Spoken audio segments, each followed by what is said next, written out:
अस्सलाम वालेकुम। Straight talk में खुश आमदीद। आपके साथ मैं हूँ आयशा बख्श। वज़ीर आला खैबर पख्तूनख्वा अली अमीन गंडापुर कहते हैं कि पाकिस्तान तहरीक इंसाफ के चेयरमैन इमरान खान और इस्टेब्लिशमेंट के दरमियान पैदा होने वाले मसाइल को इमरान खान ने खुद ही हल करना है। इस हवाले से कोई इख्तियार उनके पास नहीं है।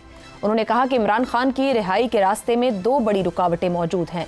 पहली रुकावट यह है कि मुल्क में आईन और कानून की अमलदारी नहीं है। अगर कानून फाल हो जाए तो खान साहब फौरी रिहा हो सकते हैं। दूसरी रुकावट इस्टेब्लिशमेंट के साथ जारी मसला है जो खान साहब ने खुद हल करना है। इस मामले में उनके पास कोई इख्तियार नहीं। एक तरफ इमरान खान की वफादारी का दम भरने वाले अली अमीन गंडापुर इस मसले की अहम तशखीस करते दिखाई दे रहे हैं, तो दूसरी तरफ पाकिस्तान तहरीक इंसाफ पार्लिमानी पार्टी ने इमरान खान की हिदायत पर अमल करना शुरू कर दिया है। बैरिस्टर गौहर ने इमरान खान का पैगाम पढ़कर सुनाया, जिसको अगर एक जुमले में बोला जाए तो यूं कहा जा सकता है कि इमरान खान मुफाहमत का हर रास्ता बंद करने जा रहे हैं। पाकिस्तान तहरीक इंसाफ ने कौमी असम्बली इजलास का बॉयकॉट करते हुए हाजिरी तो असम्बली में लगाई मगर अवामी असम्बली पार्लियामेंट के बाहर लगाई। अरकान ने हाजिरी के बाद वॉकआउट किया और इमरान खान की रिहाई के नारे लगाए। असद कैसर ने मौजूदा ऐवान को गैर कानूनी करार दिया, जबकि आमिर डोगर ने अलीमा खान के बेटों की गिरफ्तारी को सियासी इंतकाम कहा। चेयरमैन पीटीआई बैरिस्टर गौहर के मुताबिक पार्टी को सियासी स्पेस नहीं मिल रही, अरकान नाअहल करार दिए गए और आवाज़ दबाई जा रही है। इसीलिए आइंदा कौमी असम्बली इजलासों के साथ साथ मतवाजी अवामी असम्बली मुनक़िद की जाएगी। दिलचस्प पहलू यह है कि स्पीकर कौमी असम्बली अयाज सादिक ने पीटीआई की कायमा कमेटियों से इस्तीफे फौरी तौर पर कबूल करने से इनकार किया और इंदिया दिया कि हुकूमत चाहती है कि पीटीआई वापस इन कमेटियों में शामिल हो। इसके बरक्स इमरान खान ने जेल से ही पार्टी रहनुमाओं को ज़िमनी इंतखाबात से बाहर रहने और कमेटियों से इस्तीफे देने की हिदायत कर रखी है, जिससे जाहिर होता है कि तहरीक इंसाफ बज़ाहिर अपनी मज़ाहमती हिकमत अमली पर कायम है। यूँ पीटीआई एक तरफ पार्लियामेंट की रुकनीत बरकरार रखते हुए हाजिरी लगाती है ताकि तकनीकी तौर पर अपनी नशस्तें बचा सके, जबकि दूसरी तरफ एहतजाज और बॉयकॉट के जरिए ये तासुर देना चाहती है कि वो मौजूदा सियासी और पार्लिमानी ढांचे को कबूल करने पर आमादा नहीं। ये दोहरा रवैया पार्टी को वक्ती तौर पर सियासी दबाव डालने का मौका देता है, लेकिन तवीरुल मुद्दती एतबार से सवाल यह है कि क्या इस हिकमत अमली से वो कौमी सियासत में अपनी जगह मजीद कमज़ोर नहीं कर रही? क्या इमरान खान वाकई पार्लिमानी सियासत और मुफाहमत के तमाम रास्ते बंद कर रहे हैं और अपनी जमात को मुकम्मल मुजाहिमत की तरफ ले जा रहे हैं? क्या फिर ये हिकमत अमली महज ताकत का मुजाहिरा और एक तरह का दबाव है ताकि आने वाले दिनों में फिर से बारगेन की बेहतर को सके? इसी पर गुफ्तगू करेंगे। प्रोग्राम के पहले हिस्से में हमारे साथ हैं हसन निसार, ज़ैगम खान, शहजाद चौधरी और इफ्तिखार अहमद साहब। प्रोग्राम का सवाल आप सभी के लिए।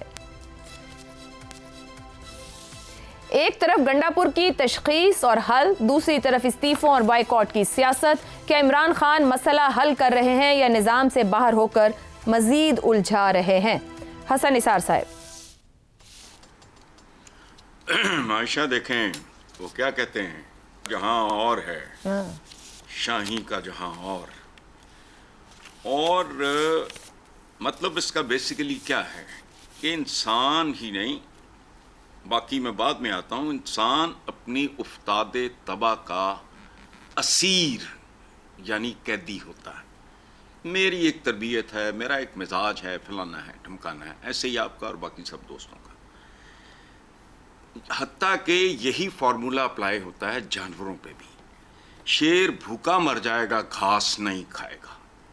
अच्छा, घोड़ा मेरा फेवरेट तरीन जानवर है, रखे भी हैं, वो गोश्त नहीं खा सकता, वो घास खाएगा।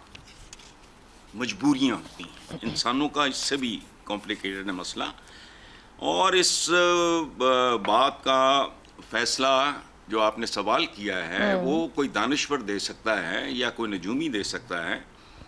मेरे नज़दीक ये फैसला वक्त करेगा, जो बहुत दूर नहीं है, कि इमरान खान मसला हल कर रहे हैं या मज़ीद उलझा रहे हैं। और एक बात आपकी सब दोस्तों की खिदमत में अर्ज़ कर दूं कि हल होने या मज़ीद उलझने की भी अपनी अपनी डेफिनेशन है। सही, अपनी अपनी डेफिनेशन है।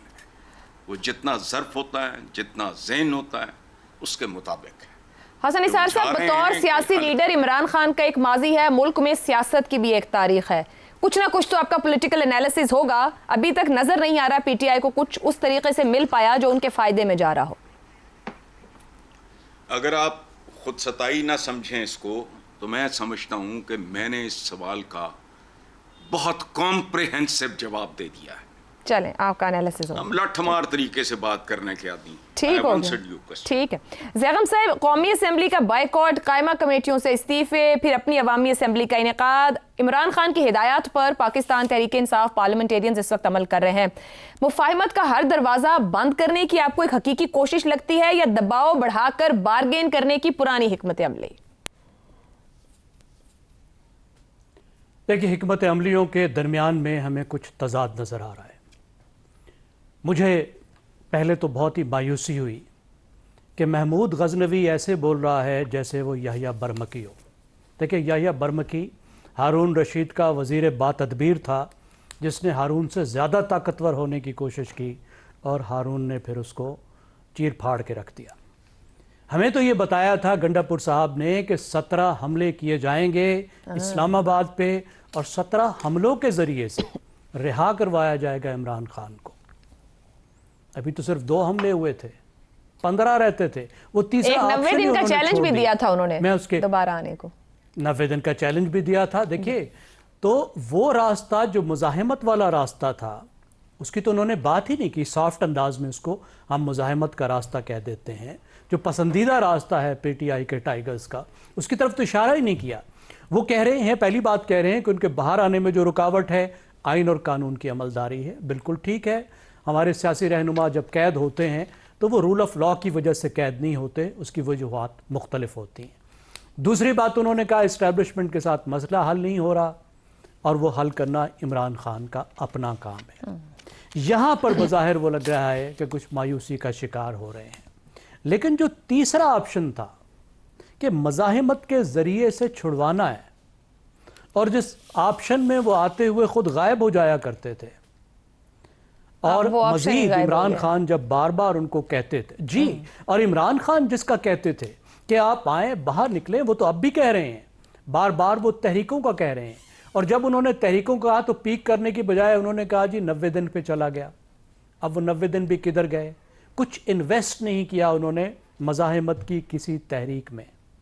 अब ये लगता है बज़ाहिर कि अपने आप को इस तीसरे ऑप्शन से, जो मज़ाहिमत का ऑप्शन है, जिसके वो सुर्खेल थे, जिसकी वो सबसे बड़ी वॉइस थे, क्योंकि ज़ाहिर है उनकी जो शख्सियत है और उनका जो गुफ्तगू करने का अंदाज़ है, जिस तरीके की वो शानदार गुफ्तगू कर सकते हैं, बड़े दबंग आदमी हैं, दबंग गुफ्तगू करते हैं, फिर वो एक दबंग ओहदे पर है। देखिए, वो पाकिस्तान के एक इंतहाई अहम सूबे के वज़ीर आला हैं और उस वज़ीर आला के तौर पर भी बहुत सा गुस्सा, बहुत सा नखरा दिखा सकते हैं। तो उसकी बजाय वो बिल्कुल उधर चले गए हैं जहाँ पे वो ज़ाहिर ये कर रहे हैं कि सूबाई हुकूमत को और अपने आप को इस तीसरे ऑप्शन से, मज़ाहिमत के ऑप्शन से वो अलग थलग रखना चाहते हैं। और इस मरहले पर जाने के लिए जब भी उन्हें धक्का दिया जाता है तो वो इधर उधर हो जाते हैं। एक बात हम और भी भूल गए थे, वो बात बजट की भी है जी। इमरान खान बजट को भी इस्तेमाल करना चाहते थे, लिवरेज करना चाहते थे अपनी रिहाई के लिए, मुज़ाकरात के लिए, लेकिन उसमें भी वो एक तरफ हो गए और उन्होंने फौरी तौर पे बजट पास कर दिया। उन पे बहुत शदीद तनकीद पीटीआई के रहनुमाओं की तरफ से भी हुई थी, टाइगर्स की तरफ से भी हुई थी। तो अब बात तो उनकी ठीक है, जो हल है वो इमरान खान साहब के पास है, लेकिन इमरान खान जो हल बता रहे हैं, जो हल चाह रहे हैं, उस पर पीटीआई चलना नहीं चाह रही। कहते भी हैं कि इमरान खान जो कहेंगे वही होगा, लेकिन इमरान खान जो कहते हैं वो ये सब लोग करते भी नहीं हैं। ज़ैगम साहब, ये जो एक उन्होंने अवामी असेंबली तसलसल से चलाने की बात की है, छोटी सी बात ही ले लेते हैं, क्या ये चलाने की सलाहियत भी पीटीआई के पास है या ये भी वक्ती नारा साबित हो? कह रहे हैं कि हम पैरेलल अपनी अवामी असेंबली चलाएंगे पार्लियामेंट के बाद, ये काम ही कर लेंगे क्या? देखिए, ये तो एक बहुत मासूम सा प्रोटेस्ट है ना। अच्छी बात है, वो ये कहना चाह रहे हैं, देखिए मुंतखब नुमाइंदे हैं, वो समझ रहे हैं उनकी हक तलफी हो रही है। जिस तरीके से स्पीकर साहब ने उनको निकाल बाहर किया है उनके नुमाइंदों को, ये बिल्कुल कोई तरीका नहीं था कि इधर से अदालत का फैसला हुआ और साथ ही उन्होंने निकाल के बाहर कर दिया। मगर हाजिरी वो स्पीकर साहब के पास ही लगा रहे हैं, तरीका नहीं था। और जी जाहिर है वो मेंबर हैं, स्पीकर साहब के पास ही लगानी है ना। तो ये तो एक प्रोटेस्ट है, प्रोटेस्ट का एक तरीका है कि वो बाहर असेंबली लगा के बैठना चाहते हैं। ये तो पार्लियामेंट्री प्रोटेस्ट है, ये पहले भी होता रहा है, पहली दफा नहीं हुआ। नहीं, मेरा सवाल ये था कि तसलसल से चला पाने की सलाहियत है पीटीआई में? نہیں اس کو چلانا تو کوئی مشکل کام نہیں ہے نا جی. پارلیمنٹیرین پارلیمنٹ کے سامنے بیٹھ جائیں گے, جب بیٹھیں گے تو وہ کہیں گے کہ ہماری اسمبلی ہے. ٹھیک ہو اس پروٹیسٹ کو کون روک سکتا ہے؟ لیکن اس سے اثر کیا پڑتا ہے؟ بات یہ ہے کہ عمران خان جیسی مزاحمت کہہ رہے ہیں کہ وہ مزاحمت کرو, اور اس مزاحمت کی بنیاد پر ہمارے پاس وہ بارگیننگ پوزیشن آئے کہ ہم اپنی ٹرمز پر مذاکرات کر سکیں, ان ٹرمز پر نہیں جن کو عمران خان ایک شرمناک ٹرم سمجھ رہے ہیں, اور جن terms per P T I سخت ناراض ہے, اس بات کو سننے کو تیار نہیں ہے. اگر ان ٹرمز پر مذاکرات نہیں کرنے, پی ٹی آئی کی ٹرمز سے مذاکرات کرنے ہیں, تو اس کا تو صرف ہی ایک راستہ ہے کہ جس مزاحمت کا کہتے ہیں اس مزاحمت کو کریں. ٹھیک, درست ہو گیا.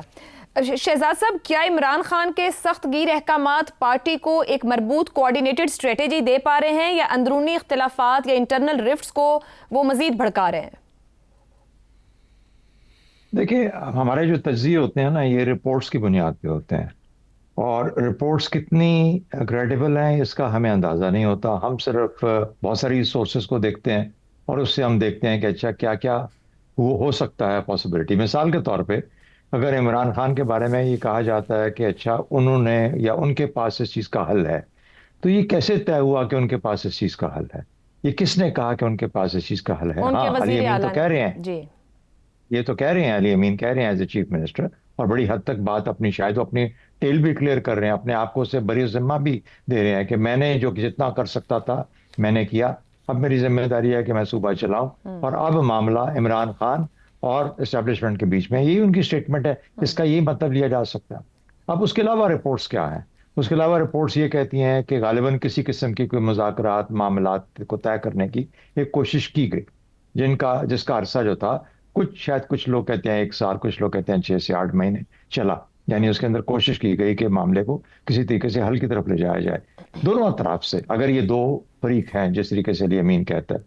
اور وہاں پہ بات 35 سے چلتی ہوئی 5 پہ آئی, اور 5 سے چلتی ہوئی پھر 3.5 پہ حل ہو گئی, اور 3.5 کے بعد 1.5 کا مسئلہ رہ گیا. اب وہ 1.5 کیا ہے, 35 کیا ہے, 3 کیا ہے, اس کا ہمارے پاس کوئی کسی قسم کا رپورٹ نہیں ہے. یعنی حتمی طور پر کچھ نہیں کہا جا سکتا, لیکن یہ ضرور کہا جا سکتا ہے کہ جو 1.5 اگر کوئی رہ گئی چیز تو پھر وہ ایسی تھی جس کو عمران خان ماننے کے لیے تیار نہیں تھا. یعنی اگر مسئلہ حل ہوتا ہوا نظر آ رہا تھا تو وہ ایک ایسی سچویشن, ایسی پوزیشن تھی جس کو وہ ماننے کو تیار نہیں تھا. وہ کیا ہے ہمیں اس کا نہیں اندازہ. شاید ہم اپنا ایک کیا کہتے ہیں قیافے لگا سکتے ہیں, شاید اس کا تعلق اس سے ہو کہ یہ حکومت کتنی دیر چلے گی, یہ اس سے ہو کہ اس حکومت کو کتنے سال اور چلنا چاہیے, وغیرہ وغیرہ. یہ چیزیں ممکن ہے کہ یہ چیزیں ہوں, ہمیں کوئی حتمی بات ہم نہیں کہہ سکتے. اب اگر یہ سچویشن ہے کہ اس کو یہ پتا ہے as a political party leader کہ یہ معاملات نہیں ہو سکتے, تو پھر وہ جو بھی کہے, چاہے وہ پارٹیوں سے اپنی وہ جو کمیٹیاں ہیں ان سے استعفے دیتے ہیں, یا وہ ایک عوامی سیاست لگاتے ہیں, یا کچھ اور کرتے ہیں. 2.5 سال اس ملک کے اندر ایک پی ڈی ایم کی حکومت چلی, جس کے اندر کے کافی دیر تک یہ حکومت, یہ پی ٹی آئی والے لوگ شامل نہیں تھے. کیا اس میں ملک نے ڈیفالٹ سے نہیں بچی؟ ملک ڈیفالٹ سے بچا نا, کوئی چھوٹی اچیومنٹ ہے وہ. تو کہنے کا مطلب ہے کہ یہ لوگوں کے پارلیمنٹ میں ہونے یا نہ ہونے سے فرق نہیں پڑتا. جو نظام چل رہا ہے, کیا وہ نظام ڈیلیور کر سکتا ہے یا نہیں, اس نے آپ کو ڈیفالٹ سے بچا کے رکھ دیا, جبکہ پی ٹی آئی کے سارے لوگ اپنی ریزگنیشن دے کے باہر پارلیمنٹ سے بیٹھے ہوئے تھے. تو اس لیے یہ ان کا باہر کھڑے ہونا ایک الجھانے سے تعلق رکھتا ہے. میں تو نہیں سمجھتا کہ الجھانے سے تعلق رکھتا ہے. ہاں, ایک سیاسی عمل ہے, یہ ماننا پڑے گا کہ سیاسی عمل ہے یا نہیں ہے. اور اگر یہ سیاسی عمل ہے, کیونکہ یہ ہمارے ملک میں پہلے بھی بہت مرتبہ ہوا ہے, اور اگر یہ سیاسی عمل ہے تو ٹھیک ہے, سیاسی عمل کی حد تک اس کو میں مان لینا چاہیے کہ اس کا اثر کیا پڑے گا, زیرو, زلچ. لیکن ایسے ہی ہوتا ہے, ایسے ہی سیاسی جماعتیں اپنے آپ کو زندہ رکھتی ہیں. تو اس میں کوئی ایسی چمبے کی بات نہیں ہے کہ اگر عمران خان نے یہ رستہ نکلا ہے. مجھے علی امین کے کہنے پہ اور عمران خان کی اسٹریٹجی پہ یہ ایک ہی طرف, ایک ہی سلسلے کی کڑی لگتی ہے. مجھے اس میں کوئی فرق نظر نہیں آتا, اس لیے تفریق میں اس میں نہیں کر سکتا. ٹھیک ہو گیا. افتخار احمد صاحب, اگر پولیٹیکل اسٹریٹجی کی بات کی جائے, ماضی میں بھی ایسی حکمت عملیاں اپنائی جاتی رہیں, جیسے اوپر بات ہوئی. پی ٹی آئی کی لیڈرشپ نے آج یہ کہا کہ کارکنوں پر دباؤ ہے, گرفتاریاں ہیں, علیمہ خان کے بیٹے جو ہیں ان کے خلاف مقدمات ہیں. کیا یہ ساری سچویشن پی ٹی آئی کو زیادہ سخت موقف اپنانے کی طرف لے کے جا رہی ہے کہ وہ اتنا اسٹرکٹ ہو کر یہ سب کچھ کر رہے ہیں, یا ان کے پاس اسٹریٹجی آپشن ہی یہ صرف موجود ہے؟ نہیں, کیا ایسا ہو گیا جو ماضی میں نہیں ہو رہا تھا. میرے 2 بیٹے جو آئے, ان کی گرفتاری کی وجہ سے سارا سسٹم میں لپیٹ دیا جائے. क्या बच्चों वाली बातें हम करते हैं? पार्टी का परचम जब लहराते हैं स्टेडियम के अंदर और नारे लगवाते हैं तो वो क्या है? वो सियासत नहीं कर रहे। किस किस्म की सियासत कर रहे हैं? इस्तीफे देते हैं। किस चीज़ के इस्तीफे देते हैं? तनख्वाहें तो वसूल कर रहे हैं। मैंने तो शायद 1-2 प्रोग्राम पहले ये कहा था इस्तीफे दे के बाहर चले जाएं ताकि एक बहुत ऐसी सूरत पैदा हो जाए कि हुकूमत को पार्लियामेंट की तादाद पूरी करने के लिए कम से कम 91-92 सीटों के ऊपर ज़िमनी इंतखाबात करवाने पड़े। ये है पॉलिटिक्स। ये है पॉलिटिक्स। पॉलिटिक्स ये नहीं है कि आप तनख्वाहें भी लें, आप तनकीद भी करें, आप पूरे के पूरे निज़ाम को डिस्टर्ब भी करते रहें और फिर भी कहेंगे हम सियासत में नहीं कर रहे, हमारी बात नहीं मानी जा रही। जब आपको कहा जाता है कि पार्लियामेंट में बात करो तब उस पर आप तैयार नहीं है। आप असल में चाहते हैं ना खेलेंगे ना खेलने देंगे। लेकिन बहुत अच्छी बात एक दोस्त ने कही कि डिफ़ॉल्ट से आगे बात चली गई है, निकल आया है। आज आपके जो प्राइम मिनिस्टर हैं वो दुनिया भर के दौरे कर रहे हैं। कौन सी बैनुल-अक़वामी ऐसी कॉन्फ्रेंस है जहाँ पे हम मौजूद नहीं हैं? कौन से ऐसे बैनुल-अक़वामी मामलात हैं जिसमें हमारी शमूलियत नहीं है? इसी थोड़े से अरसे में हमने अपने दुश्मन के साथ जो मुकाबला किया वो आपके सामने नहीं है। मैं क्या बात करना चाह रहे हैं? मैंने इसमें कहना कि दूसरी तरफ इस्तीफों और बाइकाट की बात है। क्या इमरान खान मसला हल कर रहे हैं या निज़ाम से बाहर होकर मजीद उलझा रहे हैं? वो इसको मजीद उलझा रहे हैं, उलझाना चाहते हैं क्योंकि वो नहीं चाहते कि निज़ाम चले। इफ्तिखार साहब, पाकिस्तान तहरीक-ए-इंसाफ एक पॉलिटिकल रियलिटी तो है। आपके ख्याल में क्या वो तलखी को कंटेन रखे हुए हैं, कंटेन करके रखें कि उसके तलखी के गिर्द ही सब पूरा पॉलिटिकल सिस्टम घूमता रहे? कम नहीं करना चाह रहे या इसी तलखी के साथ प्ले अप करना चाह रहे हैं? इस तलखी के साथ वो प्ले अप करने में नाकाम रहे हैं। लेकिन एक चीज़ है, उनका ख्याल है कि अनसर्टेनिटी बढ़ती रहे ताकि कोई भी गैर मुल्की इमदाद ना आए, कोई भी ऐसी चीज़ ना हो जिसमें आगे को जाने का रास्ता जो हुकूमत ने। अगर आप लोग खुद कह रहे हैं सब चीज़ें तो हो रही हैं साथ साथ, तो मैंने तो मानता हूँ, मैं तो कह रहा हूँ ना, ये मैं तो कह रहा हूँ कि देखें उनके पास एक ऑप्शन बहुत अच्छा है। If they are serious, resign from the assemblies, go for the general election. देखे 91 सीटें अगर खाली हों तो जनरल इलेक्शन ही है ना, मिनी जनरल इलेक्शन हो जाएगा। और आप क्योंकि ताकत में हैं, आवाम आपके साथ हैं, 80-90% लोग आपके साथ हैं, तो 90 सीटों के ऊपर धांधली करना तो नामुमकिन हो जाएगा। अगर वो 90 सीटें खाली करोगे तो पंजाब की 107 सीटें ये भी खाली करोगे, तो ये सीटें जब खाली होंगी, इन पे जब इलेक्शन होगा तो वो इलेक्शन मिनी इलेक्शन ही होगा ना। यही चीज़ आप मांग रहे हो, लेकिन अपनी शराइत पे मांग रहे हो, वो नहीं हो सकता। इलेक्शन अगर आप चाहते हो तो इलेक्शन, ये है तरीका इलेक्शन करने का, करवाने का, और ये है तरीका हुकूमत को कहते हैं वो शतरंज की चाल में अपना मोड़ा आगे दिखाने का कि आओ बताओ तुम कहाँ खड़े हो। और यहीं पे पता लग जाएगा कि अवाम कहाँ खड़े हैं, किसके साथ खड़े हैं, वो किस किस्म का निज़ाम चाहते हैं। ठीक हो गया। ये ब्लैकमेलिंग बंद करें। ये इस तरह मुल्क कमज़ोर होता है। मुल्क कमज़ोर होने के साथ सारी कौम कमज़ोर होती है, अवाम कमज़ोर होते हैं। ठीक हो गया, लेकिन ये कोई इल्ज़ाम भी नहीं। गंडापुर ने जो तशख़ीस की और ख़ुद को बेल आउट किया, ये एक पॉलिटिकल जाविया है। एक और तशख़ीस ख्वाजा आसिफ साहब ने की और उन्होंने भी ख़ुद को बेल आउट किया है। उस पर राय रखेंगे पैनल की इस ब्रेक के बाद। प्रोग्राम में एक बार फिर खुशामदीद। ख्वाजा आसिफ के ताज़ा बयानात सैलाबी तबाही, देहातों और शहरों के डूबने, हुकूमती जिम्मेदारी के तयन को दिलचस्प मौज़ूए बहस बना रहे हैं। ख्वाजा आसिफ ने सड़कों की तबाही, नाक़िस मनसूबाबंदी और बेकाबू तामीरात को सैलाबी नुकसानात की असल वजह करार दिया। हत्ता के तंज़िया अंदाज में कहा कि अंग्रेज़ के 200 साल पुराने पुल सलामत रहे, मगर हमारे मुहिब्ब वतन ठेकेदारों के पुल बह गए। बज़ाहिर उनका गुस्सा मकामी ठेकेदारों, ब्यूरोक्रेट्स पर है, लेकिन सवाल यह है कि आज जिस सियालकोट के डूबने का नोहा वो पढ़ रहे हैं, इस शहर की सियासत पर खुद ख्वाजा आसिफ की दहाइयों से मजबूत पकड़ रही है। خواجہ آصف کے والد خواجہ محمد صفدر ماضی میں طاقتور سیاستدان رہے اور خواجہ آصف خود 7 مرتبہ سیالکوٹ کے عوامی نمائندے منتخب ہو چکے ہیں۔ وزارت دفاع، وزارت خارجہ اور دیگر اہم مناصب ان کے پاس رہے۔ وہ ملک کے تجربہ کار سیاستدانوں میں شمار ہوتے ہیں۔ ایسے میں کیا یہ حقیقت فراموش کی جا سکتی ہے کہ سیالکوٹ کے شہری انفراسٹرکچر اور سیلابی صورتحال پر خواجہ آصف کی اپنی کتنی جواب دہی ہونی چاہیے؟ بے قابو تعمیرات اور تباہ حال منصوبے صرف ایک حکومت یا ایک ٹھیکیدار کی پیداوار نہیں بلکہ دہائیوں کی سیاسی اور انتظامی غفلت کا نتیجہ ہے۔ عوامی نمائندے اپنے حلقوں میں مسلسل کامیاب ہو کر بھی اگر اس بربادی کو نہ روک سکیں تو پھر ذمہ داری صرف دوسروں پر ڈال دینا آسان لیکن کافی حد تک غیر منصفانہ رویہ بھی ہے۔ سوال یہ ہے کہ صرف خواجہ آصف ہی نہیں بلکہ ہر بڑی سیاسی جماعت میں شامل ان جیسے دیگر قداور سیاستدان جو برسوں تک پارلیمنٹ میں اپنے اپنے حلقوں کی نمائندگی کرتے رہے آج اس تباہی سے خود کو بری الذمہ کیسے قرار دے سکتے ہیں؟ کیا عوام کو یہ سوال نہیں کرنا چاہیے کہ اگر ان تجربہ کار سیاستدان بھی خیر کو سیلاب سے نہیں بچا سکے تو پھر ان کی سیاست کا حاصل کیا ہے؟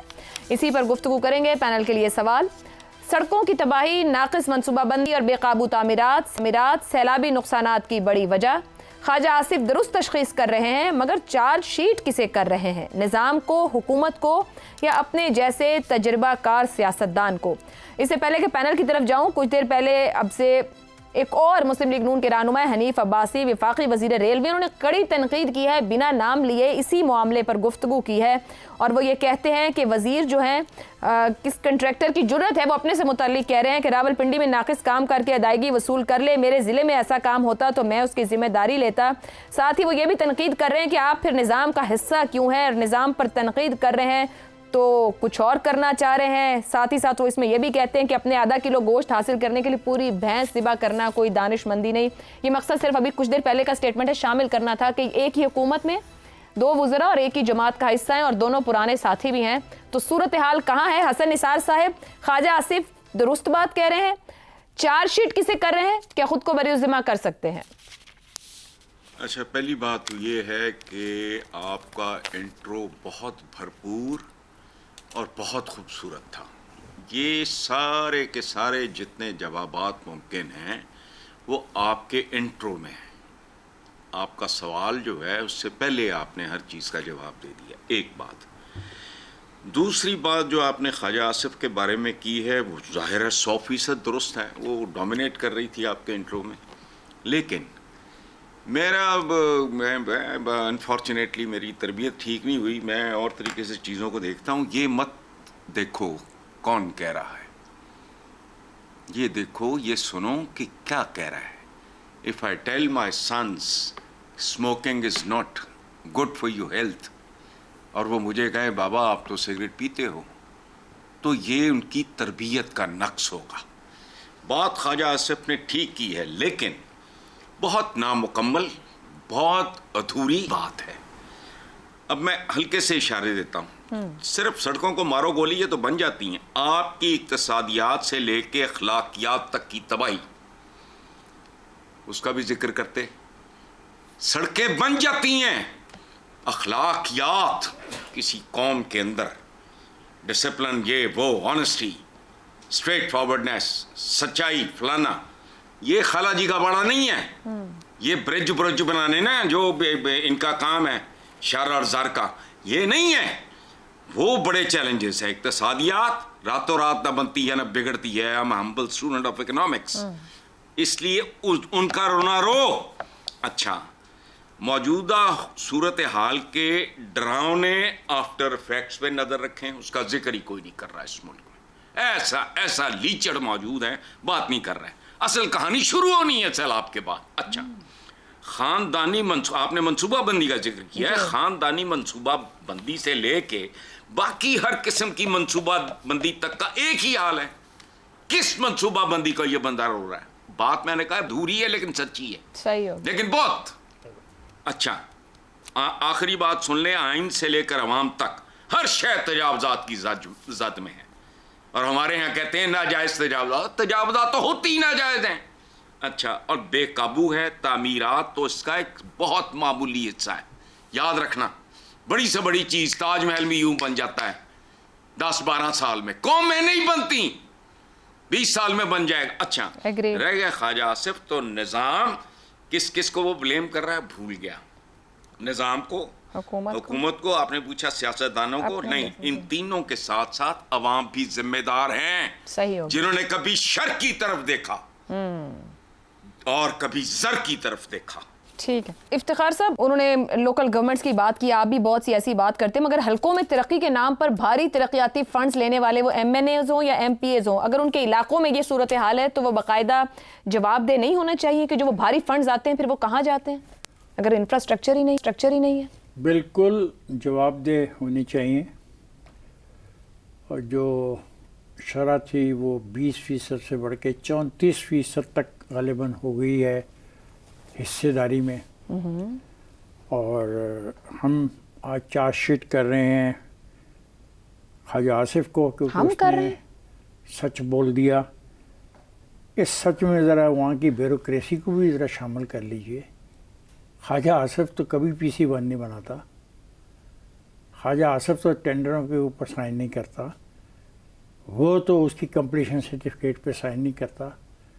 उसका कसूर ये है कि उसको ये करना चाहिए था, वो कर नहीं पाया, और उसने अपनी इस नाकामी को तस्लीम कर लिया ये कह के कि 7 बार मुंतखब होकर असेंबली आने वाले सियासतदान को भी ब्यूरोक्रेसी अपने हिसाब से चलाती है। जी बिल्कुल, हकीकत इस मुल्क में ब्यूरोक्रेसी है। तो फिर वो क्या विजन 7 लेकर दफ़ा आते जब ये इलेक्ट हो गया है, कुल टोटल इसकी कितने टाइम ये मेंबर रहा? गिनते जाएं 90 की दहाई से आप अब गिनिए तक। ना, क्योंकि 7 की बात आप कर रहे 90 की दहाई से हैं। अब बाबा तक। जो बच्चा 4वें ग्रेड में नौकरी में आता है और रिटायर होता है, वो तो ऐसे कई ख्वाजा से भुगता देता है, और कई ऐसे अपना क्या नाम है हमारे जो दूसरे दोस्त रावलपिंडी से बोले उनको भुगता देता है। जब 20 से उनकी जमात चौथी बार सर फिर विफाक में है, फिर आप चेंज करें, पॉलिसी बनाएं, कवानीन बदलें। कवानीन तो हैं, सब कुछ इस मुल्क में है, नहीं है तो मैनेजमेंट नहीं है।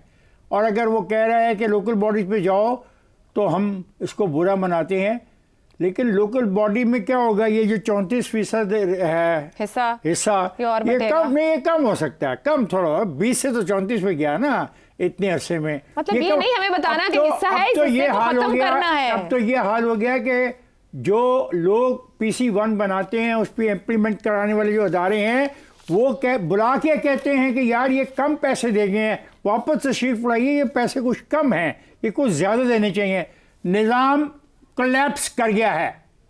It is a total admission by Khawaja Asif के मौजूदा निज़ाम अब चलने के काबिल नहीं रहा। तो बताया जा रहा है निज़ाम को डिजिटाइज किया जा रहा है, ठेके देने से लेके किसी को कुछ और देना है तो एक डिजिटाइज तरीके से अब चीजें प्रोसेस हो रही हैं। ये क्या मतलब रिश्वत अब डिजिटाइज करके दोगे? नहीं सर, मेरिट की बात सुन रहे हैं आप, कह रहे हैं कि निज़ाम और आप कह रही हैं, जैसे मैं कहता हूँ कि ये सवाल ही गलत, मैं कहता हूँ मेरा सवाल ही गलत है। मैं बिल्कुल, देखें आप अगर नहीं सुनना चाहती आपकी मर्जी है, ब्रेक लेनी है, नहीं आप ब्रेक पर जाना चाहती हैं, उससे जब मुल्क ब्रेक पर जाना चाह रहा है आपकी मर्जी है, ये भी मेरा कसूर है, आपकी मर्जी है। दहाइयों से जो पार्लियामेंट चला रहे हैं अब उनको नहीं समझ में आ रही, तो मेरे ब्रेक लेने पे आपको लग रहा है कि जाना चाहते हैं, आपकी मर्जी है। आज एक MNA उसकी हिमायत में बोल रहा है, एक MNA उसकी मुखालिफत में बोल रहा है, और एक ही जमात से दोनों हैं जिनकी दहाइयों की साथ सियासत है, दहाइयों की और हुकूमतों में रहे हैं जमातें, और अब वो कहें जो निजाम कौन कितने किलो गोश्त खाना जा रहा है इसका तो मेरे पास कोई जवाब चला रहे हैं, एक उनकी बात ना करना। ब्रेक के बाद शहजाद साहब की राय।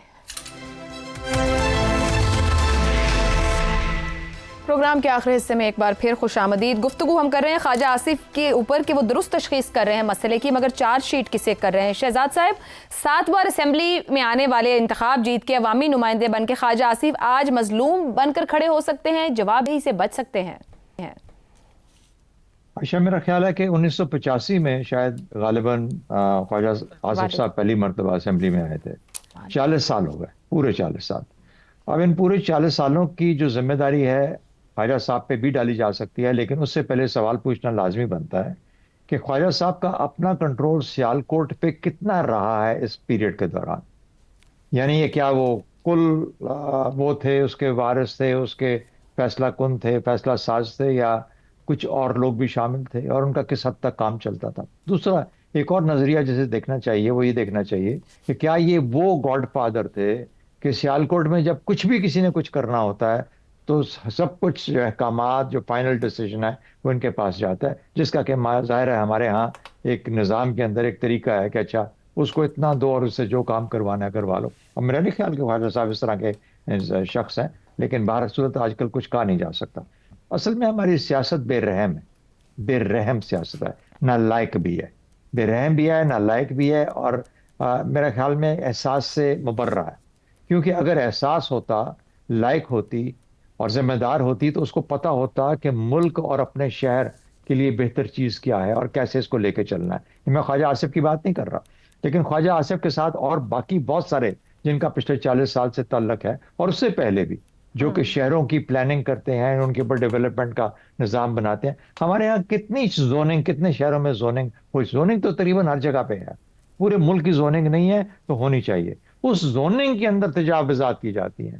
یہ ہوتا ہے کہ ہاں یہ زرعی زمین ہے لیکن اس کے اندر کالونیاں بنا لو, وہ تجاوزات ہیں. بنیاد وہاں سے شروع ہوتی ہے.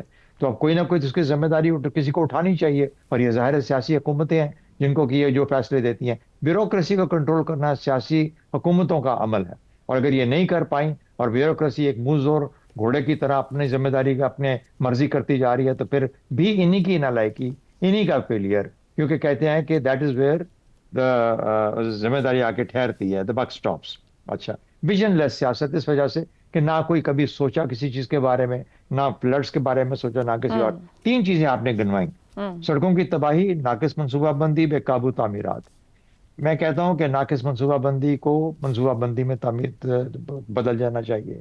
میں نے ایک زوننگ کا ذکر کیا, کیسے ہمیں شہروں کو آباد کرنا ہے, کیسے ہم نے رستے, اربن فلڈنگ کا ہم نے رستہ کیسے صاف کرنا ہے, یہ ساری چیزیں آنی چاہیے, اس کے اندر حصہ ہونا چاہیے, سیوریج کا نظام کیا ہونا چاہیے. اچھا, لیکن ساتھ ہی ساتھ میں کہتا ہوں کہ یہ سب چیزیں آہستہ آہستہ بن جاتی ہیں, اور زور ان پہ جو سڑکیں ٹوٹی ہیں ان کے اوپر نہیں ہونا چاہیے. زور اس پہ لگائیں کہ پانی کے ذخائر ہم اس ملک میں کتنے تعمیر کر سکتے ہیں. یہ حکومت آج شہباز شریف صاحب وزیر اعظم کے طور پہ جب ہمیں لیکچر دیتے ہیں تو ہم ان سے صرف ایک ہی تمنا اور ایک ہی درخواست کرتے ہیں کہ خدا را ہمیں لیکچر نہ دیجیے, آپ کرنے والے ہیں. You are the prime authority in this country, chief executive. آپ ہمارے جو پانی کے ذخائر ہیں ان کے اوپر ایک پلان بنا جائیے جو کہ اگلے 20, 30, 40 سال کے لیے اس ملک کو بچا کے رکھے. ٹھیک ہو گیا. زیغم صاحب, کیا سیالکوٹ اور دوسرے شہروں کی تباہی محض قدرتی آفت ہے یا دہائیوں کی سیاسی آفت کا نتیجہ ہے؟ دیکھیے عائشہ, پہلے تو میں افتخار صاحب کو سن رہا تھا تو میں سوچ رہا تھا شاید سیاستدان جو ہیں وہ روٹی کو چوچی کہتے ہیں, اور جو 70 ارب روپے کا اپنے لیے انہوں نے بجٹ رکھا ہے پارلیمانی پروجیکٹس کا, وہ صرف خدمت خلق کا رکھا ہے, اس میں سے 1 پیسہ بھی یہ لوگ نہیں لیں گے. اور جو سول سروسز کی ریفارم ہے وہ سما کے پینل کی ذمہ داری ہے یا فیصل مسجد کے امام نے کرنی ہے, وہ سیاستدانوں نے اسمبلی نے نہیں کرنی. دیکھیں یہی خواجہ صاحب ہیں, جب ان کی سیٹ جا رہی تھی تو جنرل باجوہ کو فون کر کے سیٹ بچوا لی تھی نا انہوں نے. بالکل ایسا. کیا وہ معمولی کارنامہ ہے؟ سیالکوٹ کے مالک ہیں آپ, اور آج سے نہیں دہائیوں سے آپ مالک ہیں. اب آگے چلتے ہیں. عائشہ, 2005 میں جب زلزلہ آیا تھا, آپ کو پتہ ہے سب سے زیادہ کون سی عمارتیں گری تھیں اور سب سے کم کون سی عمارتیں گری تھیں؟ 7,000 سکول گرے تھے, کوئی سکول کھڑا نہیں بچا تھا. 17,000 بچے اپنے سکولوں کے ملبے میں دب کے مر گئے تھے. یہ تھا کوالٹی آف سکولز کا. باقی عمارتیں بہت سی کھڑی تھی, اور سب سے کم کون سی عمارتیں گری تھی؟ مساجد. کیوں؟ خواجہ صاحب نے فرمایا ہے کہ ہمارے شہر میں 1 کروڑ میں سکول کا 1 کمرہ بن رہا ہے. سیالکوٹ میں جا کے پوچھیں, وہاں 1 کروڑ کی مسجد جب بنتی ہے تو وہ کیسی بنتی ہے, صحیح ہو, کتنی عالیشان بنتی ہے, کتنے کمرے. اس لیے کہ جو سکول کا 1 کروڑ روپیہ ہوتا ہے اس کمرے کا, اس میں سے 30 لاکھ لگ رہے ہوتے ہیں. مسجد پر جو 1 کروڑ ہوتا ہے وہ 1 کروڑ پورے کا پورا لگ رہا ہوتا ہے. تو یہ معاملہ صرف سول سرونٹس کا نہیں ہے, یہ گٹھ جوڑ ہے, حصہ سیاستدانوں کا بھی ہے. اور اس کام کو جس نے روکنا ہے, جس نے سسٹم کو ٹھیک کرنا ہے, وہ سیاستدان ہے.